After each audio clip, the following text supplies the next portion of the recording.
All right, welcome back to the channel. It's your boy Fanon, and we are going to be in the 140-pound division where an exclusive interview was given to the Rise podcast with Gervonta Davis's trainer. And Kenny Ellis speaks on Devin the Dream Haney and says very clearly what they, Team Tank, do not believe Devin Haney's going to do at that weight class because he doesn't want that smoke with a certain fighter that they already told a story about. Let's talk about that in this video.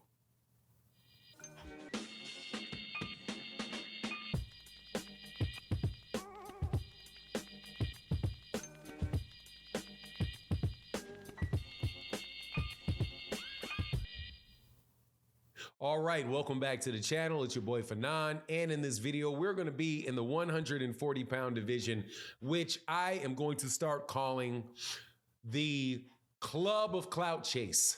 Taking that obviously from the inspiration of Club Shay Shay, and because I had never really watched it, but that epic interview that took place with Cat Williams, where he was throwing dirt at every single solitary person in the comedy world, it seemed, in hilarious fashion and controversial fashion. Well, we got the same thing going on at 140 pounds, where the champions at 140 pounds are throwing a bunch of mud around at each other.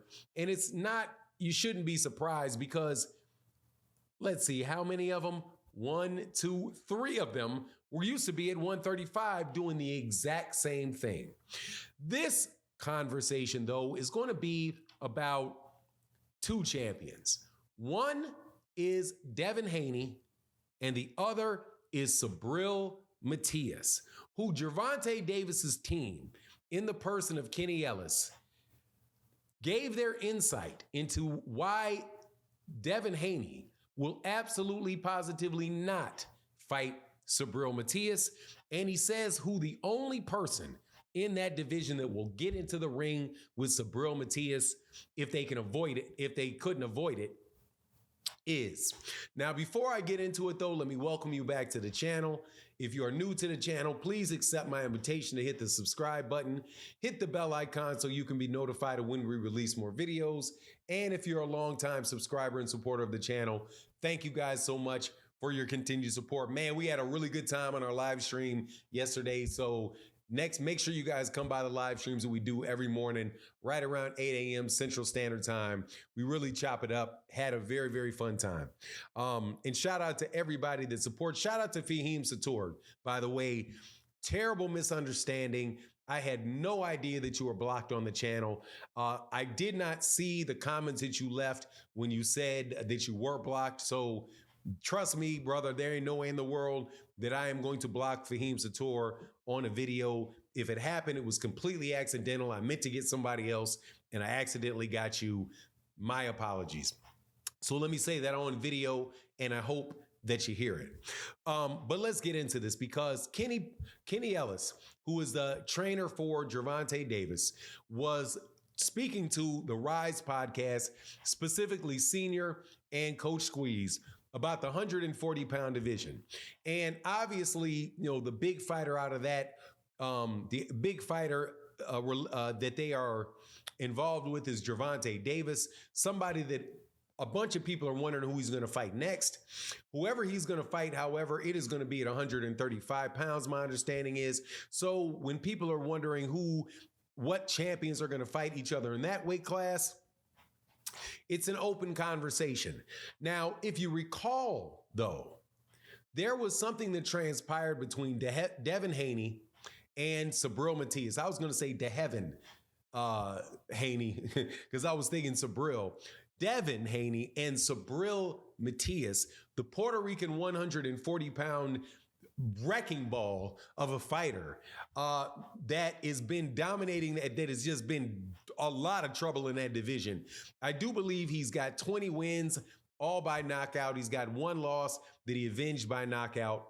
And Bill Haney, the trainer and the manager of Devin Haney and father, obviously, was asked about would he fight Subril Matias.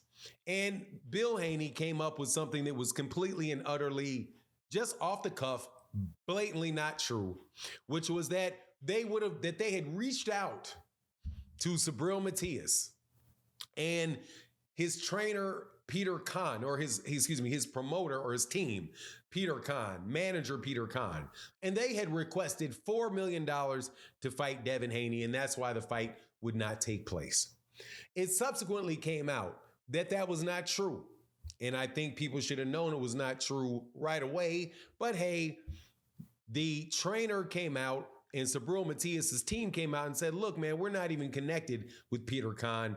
We never asked for that. So the conversations, right, then shifted to, okay, well, we'll reach out and we'll have a conversation. That was over a month ago, and nothing has taken place about it. Devin Haney went into conversations about a fight with Ryan Garcia. That did not take place when Ryan Garcia decided, no, I'm going to go try to fight Rolly Romero, which my understanding is that that fight is almost done. And then you had Devin Haney now talking about he's either going to move up to 147 pounds and try to fight Mario Barrios, or he's going to fight his mandatory Sandor Martin.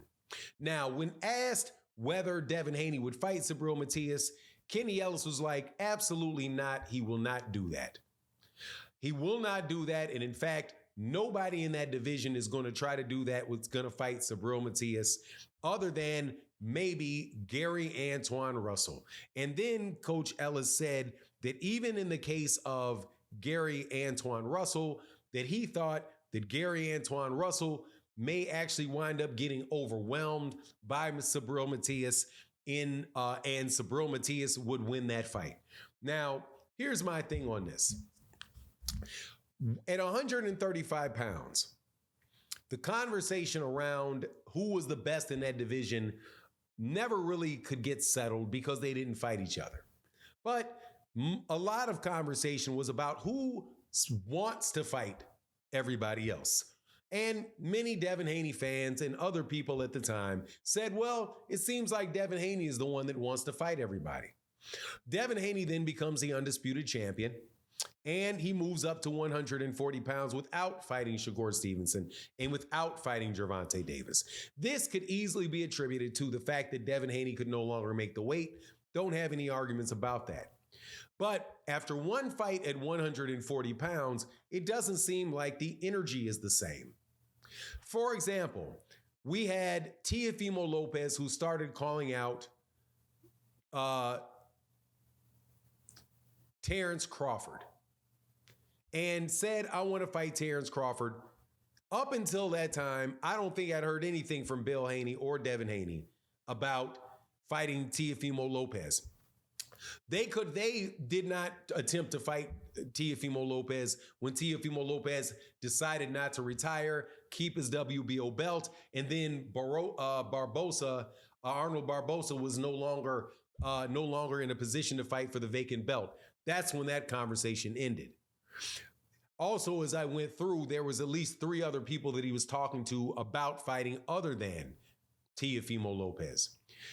So you have Rolly Romero, and obviously, I mean, I wouldn't even hold Devin accountable for saying he wants to fight Rolly because it is what it is, but no conversation whatsoever about Subril Matias. So do I believe that he wants to actually fight Subril Matias? No, I do not. But it's going to be interesting to see how all of that stuff plays out. And I'm not saying that I don't believe that Devin Haney could beat Subril Matias, but I think that that would most definitely be the toughest fight of Devin Haney's career. Another tough fight or odd fight is the one that he's more than likely going to be in when he fights Sandor Martin, who is somebody that Devin Haney is going to have to come find. And because Sandor Martin is somebody that is not going to be coming forward and standing there and trading with Devin Haney, or attempting to trade with Devin Haney, like George Kambosos, Vasily Lomachenko, or Regis Prograis. So it's just going to be really interesting stuff. But that's my take on the matter. Please let me know what you think in the comment section. And with that, I'm out. Peace.